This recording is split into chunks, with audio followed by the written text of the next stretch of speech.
Welcome to 4 Weeks for Insights on Battery Recycling, a special series by Electrification Academy.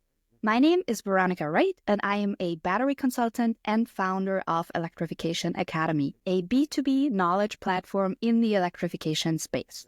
This series is all about exploring the battery recycling landscape, one of our first deep dive topics. And on April 3rd, Electrification Academy officially launches with in-depth content, structured processes, how-to guidance, and expert reviews on major topics from manufacturing to recycling. With me today is Verena Fuchs. Verena has developed and implemented innovative recycling processes for large-scale lithium-ion batteries throughout her career, and I'm really looking forward to her sharing her perspective and experience. Welcome, Verena. Hello. Thank you for having me. Thank you so much for joining. So this discussion is really a starting point for newcomers to the battery recycling landscape. And each week moving forward, we'll build on these foundations and go deeper in some of the challenges and opportunities ahead. I would like to start with where we currently stand with battery recycling.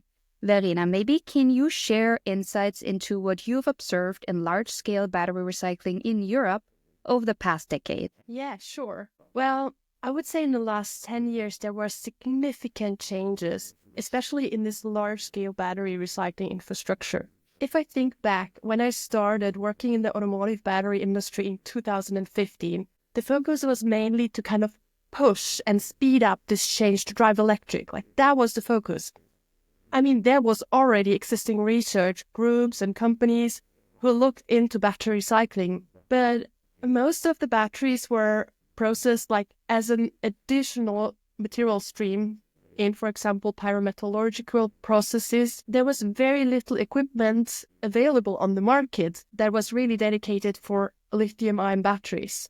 In the last 10 years, this has completely changed because the significance of the battery recycling market and the impact to actually make this electrification sustainable. So I think this has mainly changed it. It feels a little bit like that battery recycling got a seat at the big table, to be part of the big game. Maybe thinking a little bit globally, in Asia, the strategy of closing the loop on the most relevant battery materials got implemented earlier.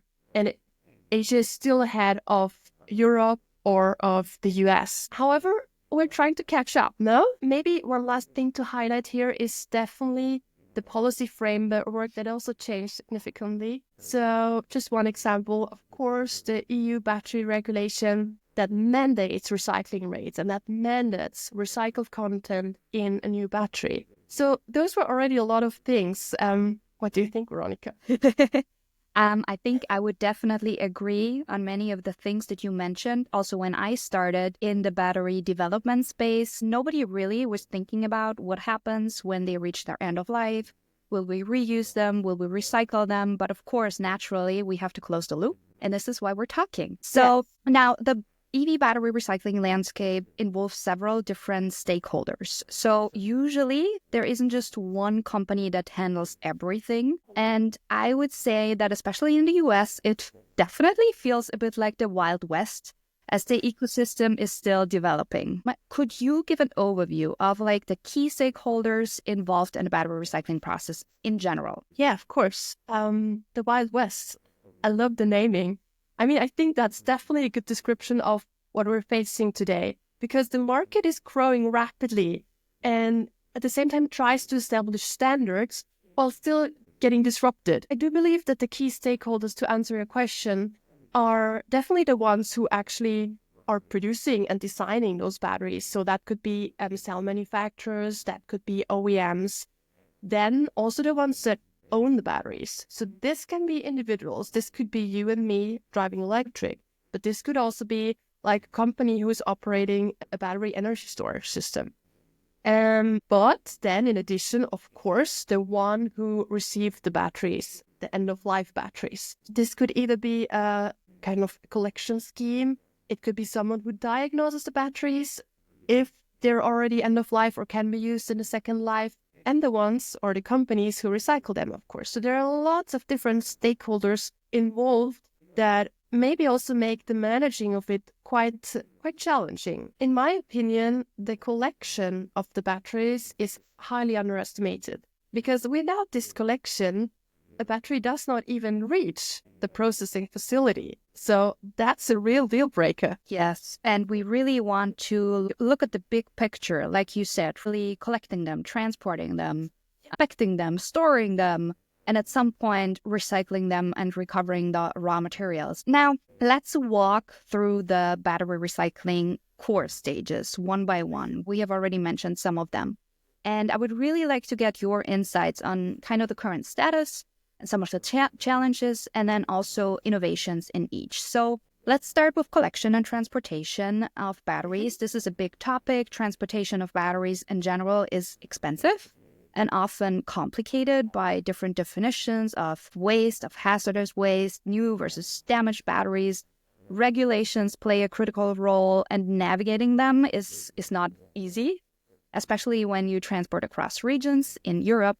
So what's your experience in this area? Could you share some of the biggest challenges you've seen? Yeah, I think you touched upon some already, because this collection and transportation, it's really so dependent on where you want to do that. So where is the place where the battery is today, and where should it go? The reason for it is that those batteries are in most cases declared as waste, which means that depending on the region or country, there are different rules and standards that apply to those waste codes, we say. In some countries, they're declared as hazardous waste. In some countries, they're declared as only like standard waste. And in other countries, there's even an exemption because they're batteries. Why not? So you can imagine if you move a battery from one country to another, it's a highly complex thing.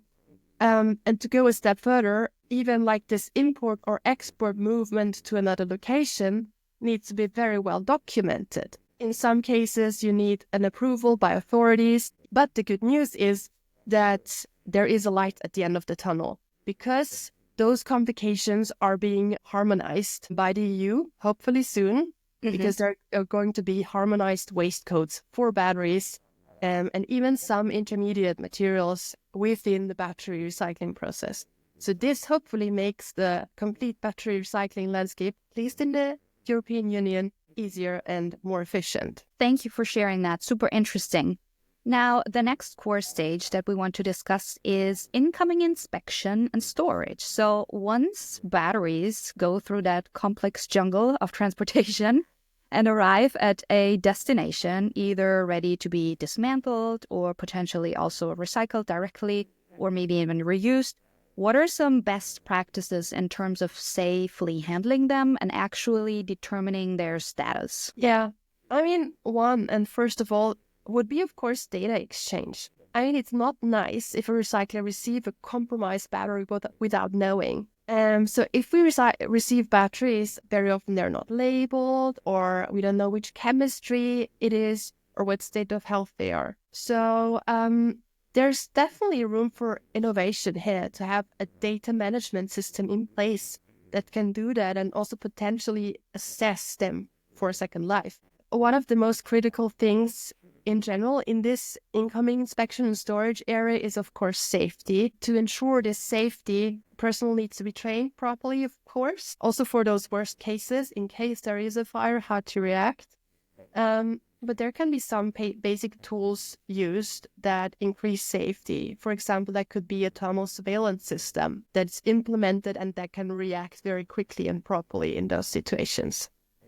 Thank you. Now, the next step would be, in some cases, discharging and dismantling of batteries before we recycle them. To me, this area feels like it's in early stages, in a sense that there are processes, machinery, and equipment, some designed specifically for discharge batteries, while others are not. And then also on the dismantling, there are different approaches. Should we actually dismantle batteries down from pack to module to cell level before we recycle them or not? And what stage should we actually discharge them? Is it even necessary? So what's your current perspective on this? Do you observe any emerging trends or best practices in that stage? Yeah, Well, both of your main questions on like discharge and dismantling, is this necessary to do and perform, could be answered with yes and no, because it highly depends on the process. I mean, if you want to shred a battery in an inerted system, I would highly recommend you to discharge it, yes.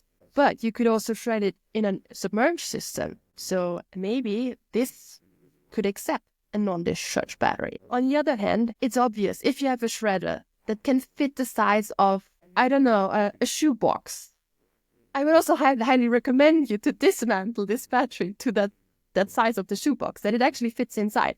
So those dismantling and discharging things are mainly things that enable the processes afterwards. So what I can say in general, for sure, in one way or the other, you need to release the energy that is stored in the battery, and you need to somehow open up the battery and the cell. Otherwise, the subsequent recycling is just not possible. If you ask me about trends or like directions, innovations, I would say that there's definitely a trend towards like automation or automatical dismantling, sometimes maybe even collaborative dismantling of a human and robot. But I think there's also a trend going towards regenerative discharging, where we can recover the energy and we can use this energy again to power parts of the machines. So this also increases the sustainability of the complete process, and this is all part of the story, right? We want to make it sustainably. Yes, lots of decisions to make here in that stage. Now, let's move over to the next one. That's almost the last one. That's the material separation. So this now involves taking battery modules or cells, sometimes discharged or not, and shredding them into smaller pieces, removing the electrolyte, physically separating materials. And one of the most well-known outcomes of this stage is the so-called black mass. This is a quite critical stage in terms of recycling recovery rates and process efficiency.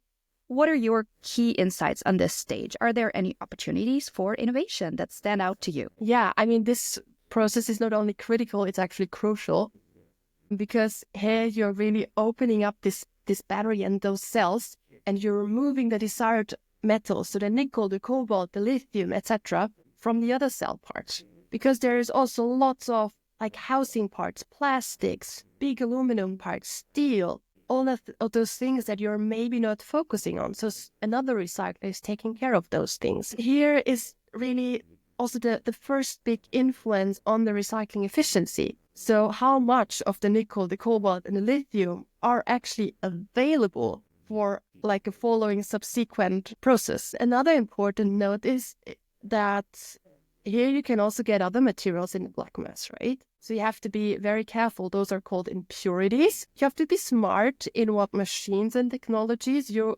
have to use to maximize the possible concentration of valuable materials and to minimize the concentration of metals that you do not want to have in that black mass. So yeah, there's really room for improvement for like fine-tuning machines, and to like if you do that, it makes it easier for the subsequent steps for the material recovery to work efficiently. And just to clarify again, so we have different process lines for different chemistries. So there is one black mass for NMC cathode chemistry and one black mass for LFP. It's not mixed. Yes, exactly. However, maybe it's worth noting here that if you look at this mechanical or this material separation, like the process can still be the same, like also the equipment can be the same, but you should just not mix it together. Yes. Amazing. So you mentioned already the last part, material recovery. So now we're really talking about pyrometallurgy, hydrometallurgy. We're extracting the individual raw materials. This is now the core of what a recycler is doing. What are the processes here? Some important considerations for a newcomer. Do you really get the lithium back? Well, when we're talking about like material recovery, there is, in my point of view, one big misconception. Let's call it like this. There's always the competition between pyrometallurgy and hydrometallurgy.